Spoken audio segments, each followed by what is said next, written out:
नमस्कार। आखिरकार 9 महीने बाद वो गुड न्यूज आ गई जिसका इंतजार अमेरिका ही नहीं भारत में भी करोड़ों लोगों का था। भारतीय मूल की अमेरिकी अंतरिक्ष वैज्ञानिक सुनीता विलियम्स धरती पर लौटने वाली हैं।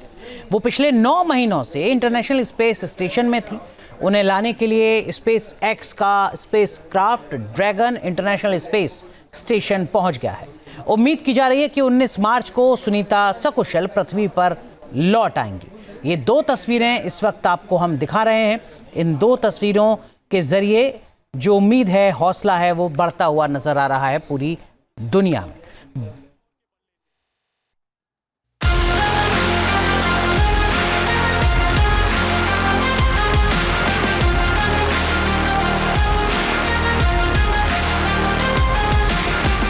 पंद्रह मार्च की सुबह 4:30 बजे स्पेस एक्स के फॉल्कन रॉकेट ने उड़ान भरी। 16 मार्च की सुबह 9:40 पर इंटरनेशनल स्पेस स्टेशन से डॉकिंग हुई। 16 मार्च की सुबह 11:05 पर हैच ओपन हुआ। 4 नए अंतरिक्ष यात्रियों की इंटरनेशनल स्पेस स्टेशन में एंट्री हुई। 18 मार्च को इंटरनेशनल स्पेस स्टेशन से क्रू 9 के एस्ट्रोनॉट धरती के लिए रवाना होंगे। 19 मार्च को सुनीता विलियम्स समेत चारों एस्ट्रोनॉट्स धरती पर कदम रखेंगे।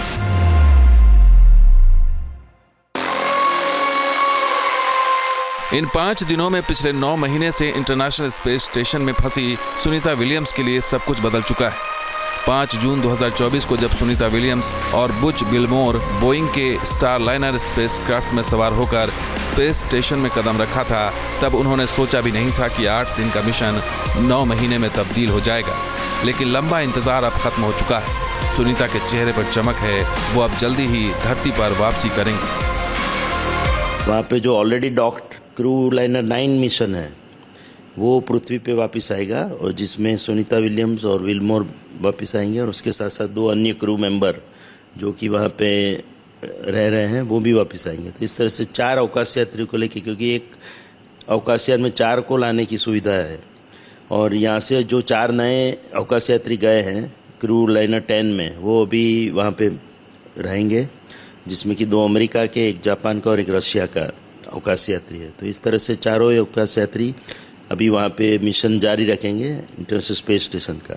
और जो क्रू लाइनर 9 वहाँ पे ऑलरेडी मौजूद है वो वापस आएगा। क्रू लाइनर 10 वहाँ पे डॉक रहेगा।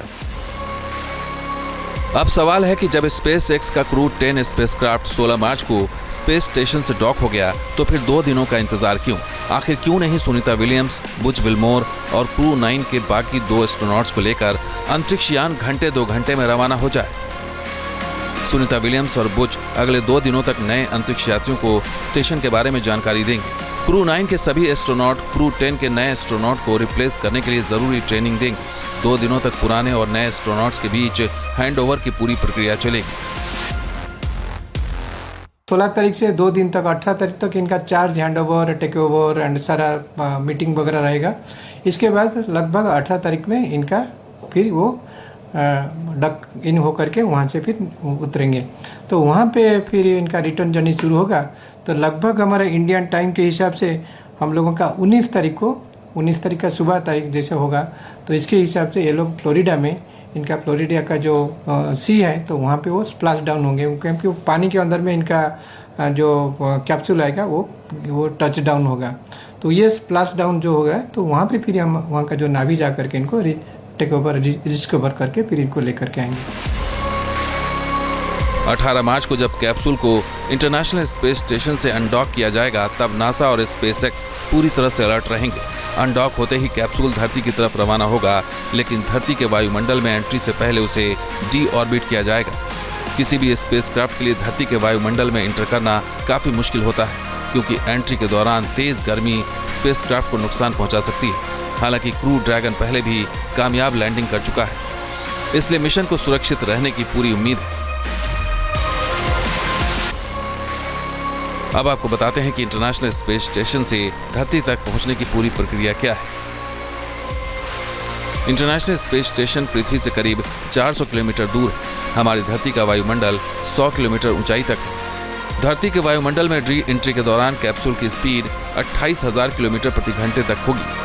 पृथ्वी के वायुमंडल में एंटर करते ही कैप्सूल का वायुमंडल से घर्षण शुरू हो जाएगा और इसका तापमान 1500 डिग्री सेल्सियस तक जा पहुंचेगा। हालांकि कैप्सूल के आगे टाइल्स और कार्बन फाइबर कंपोजिट की बनी स्पेशल हीट शील्ड लगी रहती है, फिर भी खतरा बना रहता है।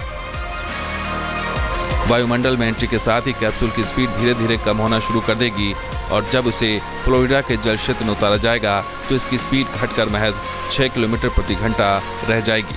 अब आपके मन में सवाल उठ रहे होंगे कि स्प्लैश डाउन आखिर पानी में ही क्यों किया जाता है? नासा या फिर दूसरी स्पेस एजेंसियों के लिए समुद्र को ही सबसे सुरक्षित जगह क्यों माना जाता है? स्पेस कैप्सूल की स्पीड को कम करने के लिए पैराशूट का इस्तेमाल होता है। जब कैप्सूल की दूरी 10,000 फीट तक रह जाती है तब पैराशूट जुड़ जाता है। स्पीड को कम करने के लिए नासा ज्यादातर एसो ब्रेकिंग नाम की एक तकनीक का इस्तेमाल करता है। कैप्सूल की स्पीड इतनी होनी चाहिए कि उसमें बैठे एस्ट्रोनॉट को खरोंच भी ना आए। धरती की जमीन ठोस होती है, इसलिए कैप्सूल को धरती पर नहीं उतारा जाता। पानी में न तो घर्षण का डर होता है और न ही टकराने का डर, इसलिए कैप्सूल को पानी में उतारा जाता है। अगर सब कुछ ठीक रहा तो 19 मार्च को जश्न मनेगा सिर्फ नासा और अमेरिका में ही नहीं बल्कि पूरी दुनिया भर में और भारत में भी, क्योंकि सुनीता विलियम्स आखिर हैं तो भारत की बेटी। Team news nation. News nation अब व्हाट्सएप पर खबरों के ताजा अपडेट के लिए न्यूज नेशन के इस QR कोड को स्कैन करें।